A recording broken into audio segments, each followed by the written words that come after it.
Good afternoon, my name is Shawn Anderson. Now I didn't know Ray was going to talk about probably the most winningest franchise in the last 5 years. I don't know for sure, but I would be willing to bet the Penguins are close to it. I'm going to talk to you about the losingest team in the last 5 years. And a team that I'm very passionate about, the Philadelphia 76ers. And why I'm going to ask from each of you at the end of this presentation a small commitment to help us entertain our clients at Sixer games this year. Since I was a little kid, I was a huge Sixer fan. Always dreamed that I would play in the NBA someday. And it was a lifelong goal for me to play for them someday. Well, I figured out very early on in life, probably about 9th, 10th grade, when I couldn't even touch the rim, and everyone I played against could dunk with ease, that my skill set probably wasn't quite good enough for me to play in the NBA. So I took the next best step that I thought was possible, and I worked for the 76ers. As a lot of you know, I spent 13 years in professional sports between the 76ers and the Flyers. And probably the number one question I get, because I was there from 1997 to 2010, is, did you meet Allen Iverson? Did you ever meet Allen Iverson? And I was very fortunate. I met Allen several times and got to fly on the team plane with him a couple times. And just to share a few stories, the lifestyle that they live is completely just different world than what we live in. I saw probably $100,000 in cash on a little coffee table over a Texas Hold'em game between him and 3 or 4 other Sixers on the flight. Lots of boozing, lots of fine dining on the plane. So in 2001, when the Sixers made their really nice run to the NBA Finals, I was fortunate enough to fly on the team plane 2 different times. Once to Toronto for our second round series, where we ended up coming back and winning in Game 7 against Toronto. And then in the next series, we played Milwaukee in the Eastern Conference Finals. And not that there was a lot to do in Milwaukee, but got a chance to fly on the team plane to Milwaukee.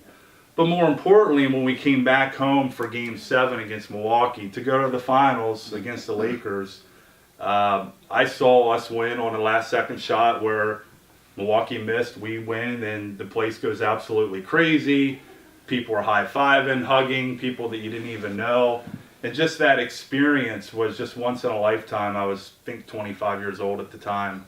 And it just turned into a about 6-day party straight leading up to the NBA Finals. So most of you know, fortunately, it didn't end well against the Lakers and we didn't win. So that all came to an end, and the question I get besides, have you ever met Allen Iverson, what made you ever leave working in professional sports? What made you become a financial advisor? And probably the number one reason why I did that was to have a family, to have more time with my family and my friends, and quite honestly, make more money. And now I'm very fortunate in the position through my time here at Cades Margolis, been able to build up a nice practice. And finally in a position where I'm looking at buying season tickets again. But as Ray, as you know, season ticket holder, I know Bruce, you have season tickets to minor league baseball. It's a big time commitment, a lot of games, a lot of money. But last year I had probably my top client call me.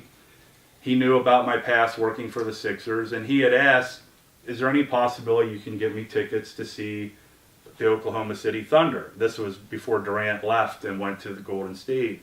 And said, I'd really like to go to the Oklahoma City Thunder game. I want to see Kevin Durant. So I bought him 2 tickets, kept them under $100 for compliance reasons.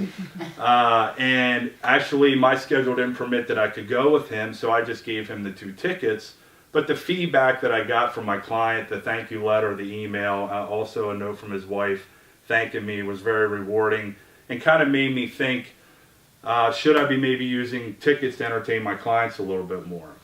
So I've already approached Greg Field, who's turned me down multiple times, a couple other guys in the Eastern region who aren't buying into the Sixers yet. But I promise you, we're back. We got some young guys that are going to be turning the program around, and now is the time to get in on your Sixer season tickets. So when you need to entertain some of your clients this year, and even Rich on the West Coast now has clients back on the eastern part of the state, call me. I'll be happy to help you out with some Sixer tickets because I'm probably going to be a Sixer season ticket holder again this year.